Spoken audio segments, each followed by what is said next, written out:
It's always better to take university's accommodation. Not even a real house. There is no address like 289 something. Yeah. Once you land into Canada, you'll be really desperate to get a part-time job. That's the reason I'm saying Canadian managers are decent. Like you can work under them. Hi everyone, this is Krishna. So I'm doing my MBA here in Memorial University in California. Yeah, let's start our video today.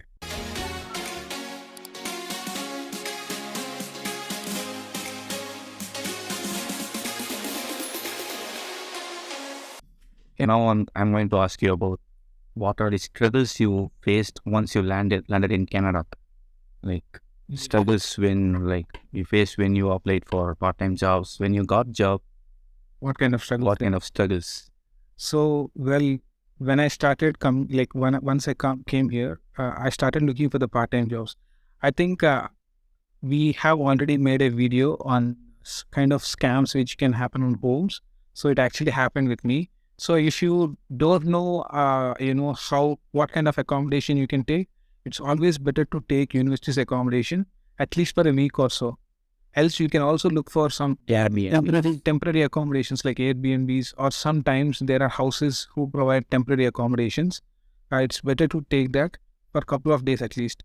If you are trying to give your advance when you are in India, you're not quite sure how the house is. Though the pictures look really good, it might be like 3 years back photos as well. So you're not quite sure, right? So, I would definitely recommend once you come to Canada, once you be there, don't let any of your friends go to your house and have a look as well, because the way they look at the house and the way you look at the house might be completely different perspective, right?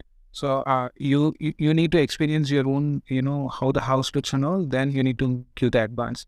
That's the one issue which I faced. To add with that, there was a scam which I saw after coming here. Like, do you know the Elizabeth Avenue? Yeah. There was a posting in the housing, NL housing. Like it was 289 or something, some Elizabeth Avenue. Like there is a person who posted a status that his house is ready for buying immediately, and it has all kind of facilities which anyone wants. It has gym, swimming pool, and a lot of things. Okay. And when I wanted to know if that is true or not. I haven't went there. That was the time when I was actively searching for a place.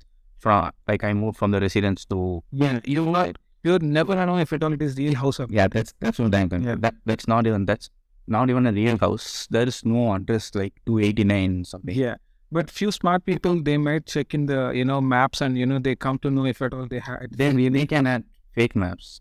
This time just had a map, and now there is a street view. Yeah. Then what I did was I directly went into street view, and I saw there is no house in that address. So later I came to night. I spoke with few people.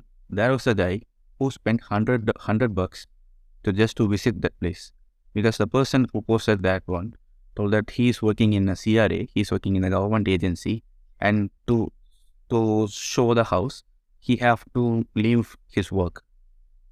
So the person who wants to see the house have to pay.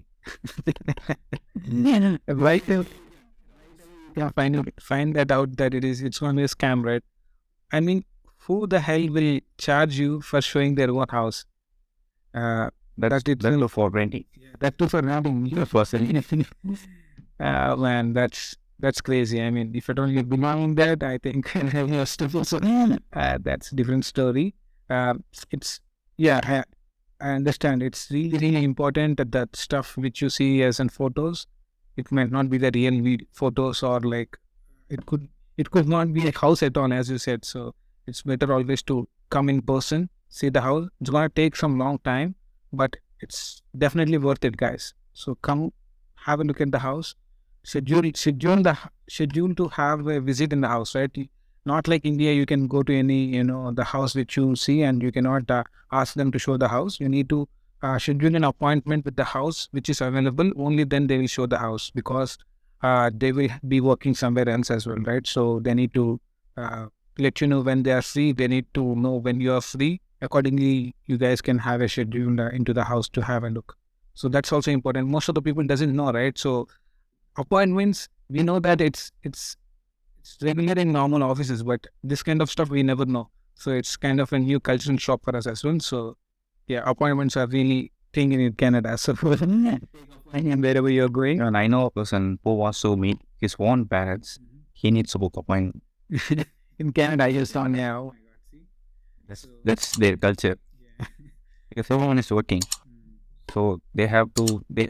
If I have to meet you, I have to know if I am free, Yeah. and if you are free, Yeah. and if you are free in the same time, we can meet, Okay, something. because time is money.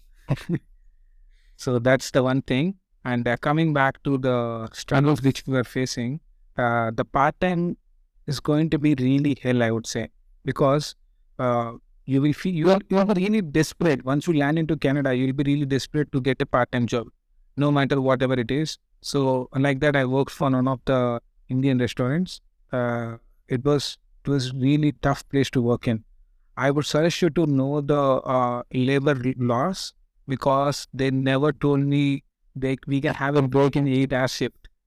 I was quite shocked, like I never know that. I thought it was just like India, right? In India, you never get a break, or like it's not like any scheduled break you have. So here in Canada, it is like if you're working for 8 hours, it's your right to get a break, and so no one can stop you from taking it. So you need to definitely have a break. So they never told me that, and I used to do like all the stuff, right? And when I thought that's how the struggle is, but once I had a look at other part-time jobs, I left it, and it's actually taking more of my physical effort, right? It's not only the mentally stressful job, but it's also a physical job.